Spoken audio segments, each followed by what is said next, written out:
Hey everyone, and welcome to The Explainer. Today we are going to break down the psychological and honestly the spiritual frameworks that you need to totally conquer imposter syndrome. We're going to talk about how to overcome those deep-seated feelings of inadequacy, and most importantly, how to project true, unshakable confidence in your professional and personal life.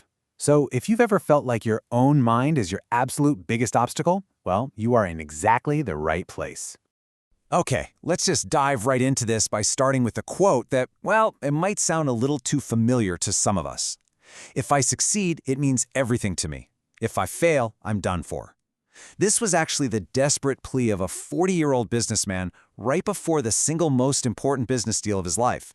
And despite his age, despite all his experience, he was completely paralyzed by this profound inferiority complex.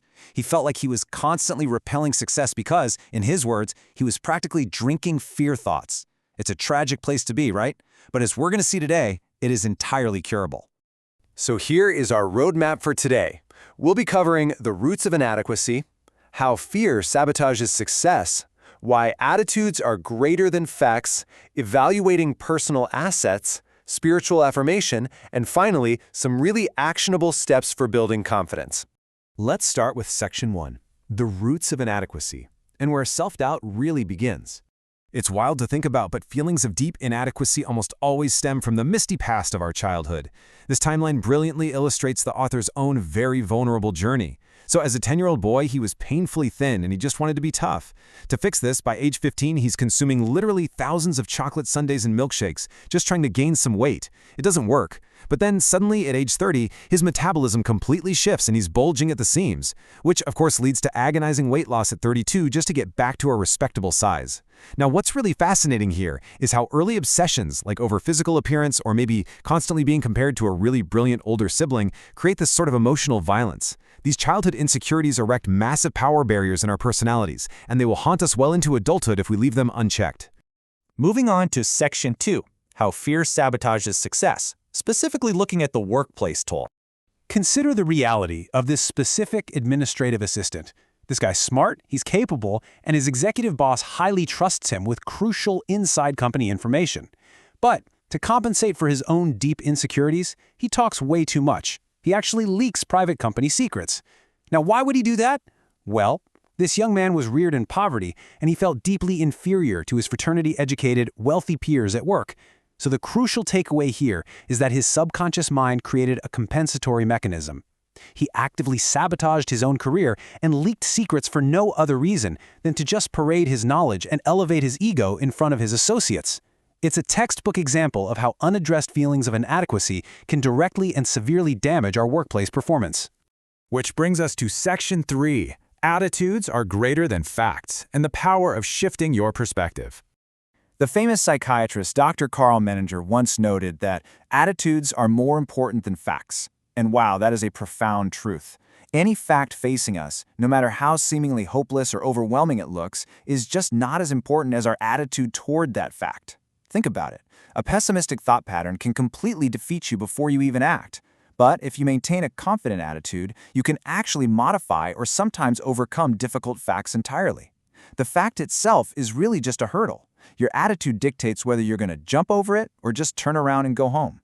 And this perfectly illustrates what's called the vacuum cleaner method. It's this brilliant mental technique used by a highly successful executive.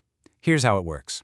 When he walks into a high-stakes business meeting where everyone is just looking at a proposition entirely pessimistically, he doesn't just sit there and argue the facts. Instead, he asks a series of very specific questions designed to literally suck the dust or the negative attitudes right out of his associates' minds. Once the room is clear of all that pessimism, he quietly and calmly injects positive concepts. You can totally apply this brilliant metaphor in your own meetings to actively draw out the negativity and inject a winning, confident mindset into the room. Section 4, evaluating personal assets. This is all about finding abundance in loss. So, imagine a 52-year-old man who comes in for counseling in utter despair. He's bankrupt and he claims he has absolutely nothing left. He feels like he is completely all through. But when he's forced to mentally audit and physically list out his actual assets, the whole picture changes. Let's look at his list. Asset 1, a wife of 30 years offering unconditional support. Asset 2, 3 devoted children. Asset 3, friends who hold him in high esteem plus a clear conscience because he kept his integrity. Asset 4, good physical health and living in a country full of opportunity. Asset 5, his religious faith. When you sit down and physically list out the factors working for you, rather than obsessing over what's against you, the dark shadows of hopelessness really do retreat. Your inner powers reassert themselves, and it completely changes your viewpoint from despair straight to power. Let's look at Section 5, Spiritual Affirmation, and dive into the author's specific methodology here. This methodology explores using faith not just as a religious practice, but as a highly effective, practical psychological tool to build personal power. Take what's called the traveling salesman's sun visor method. This salesman used to drive around between his sales calls just drinking in fear and defeat thoughts, which predictably totally tanked his sales. He felt deeply insecure.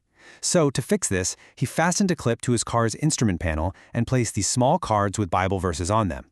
As he drove, he memorized verses like, "If God be for us, who can be against us?" Instead of fixating on sinister, worst-case scenarios, he actively programmed his brain with dynamic affirmations. And the result? He literally drew success toward him. His sales confidence skyrocketed because he finally stopped inhibiting his own potential with defeatist psychology. And this ties perfectly into some amazing wisdom passed down by the grandfather of the famous singer, Roland Hayes. Pray deep, big prayers that have plenty of suction. The author notes that, ordinary problems take ordinary prayers. But if you want to conquer deep-seated, lifelong inferiority complexes, surface skimming just isn't going to cut it. You need spiritual affirmations and prayers that are big enough and have enough suction to literally pull out your deepest, most stubborn doubts from the root. All right, Section 6, Actionable Steps for Confidence. Let's talk about projecting actual power. Here are 5 highly actionable steps that you can start using at work today. Step 1. Picture success tenaciously. Never let that mental image fade, because the mind always tries to complete what it pictures. Step 2. Voice positive thoughts out loud to immediately cancel out the negative ones. Step 3. Stop inflating your obstacles with fear. See them for exactly what they are. Depreciate them, and seriously, don't be awestruck by other people. They're just people. Step 4. Make a true, honest estimate of your ability, and then deliberately raise it by 10% to develop some wholesome self-respect. And Step 5. Get a competent counselor to help you unpack those childhood roots of your self-doubt. By methodically following these steps, you stop cringing at your own potential, and you start projecting authentic, undeniable power in every single business meeting you walk into. As Ralph Waldo Emerson so famously put it, do the thing you fear and the death of fear is certain. Acting despite your fear is absolutely essential here. You can't just think your way out of an inferiority complex. At some point, you have to step into the arena. Taking action is what ultimately starves the insecurity and proves to your own subconscious mind that yes, you are entirely capable. I really hope this explainer has empowered you to stop taking counsel of your fears. We've seen exactly how identifying childhood roots, shifting our attitudes, and using dynamic mental affirmations can completely rewire our professional lives for the better. So I want to leave you with this final provocative question to think about. How will you reevaluate your own personal assets tomorrow? Are you going to focus on the facts of what you lack, or are you going to focus on the attitude of what you possess? Thank you so much for joining this explainer, and get out there and start building that unshakable confidence today.